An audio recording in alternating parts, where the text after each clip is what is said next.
Mère était une femme aux longs cheveux blonds, retenue en un chignon lâche où scintillaient des reflets d'or.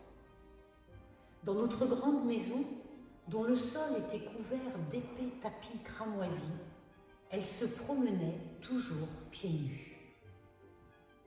De son déplacement, on n'entendait que le léger froissement de sa longue robe verte.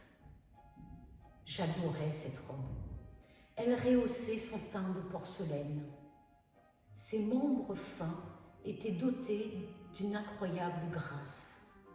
Elle avait pour habitude de s'asseoir devant la cheminée, inactive, et de contempler un morceau d'étoffe blanche. Ce que je pris d'abord pour un vulgaire chiffon était en réalité un ravissant foulard.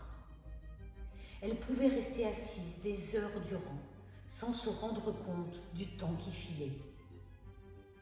Un jour, j'eus l'audace de le lui dérober. Il était tellement léger que je ne le sentais presque pas entre mes mains d'enfant.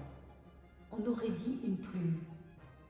J'étais perdue dans sa contemplation lorsqu'un cri m'arracha à la rêverie. Mère était derrière moi. Je lui rendis son foulard. Je la vis comme jamais je ne l'avais vue. Elle pleurait silencieusement. Une larme glissait sur sa joue comme un diamant. Cette vision, encore nette dans ma mémoire, me fit mal.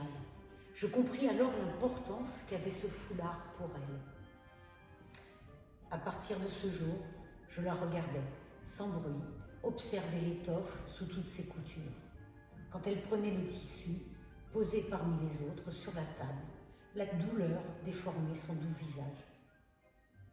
Mon esprit enfantin ne comprenait pas comment un foulard, si simple soit-il, pouvait avoir ce pouvoir. Encore aujourd'hui, je me pose cette question.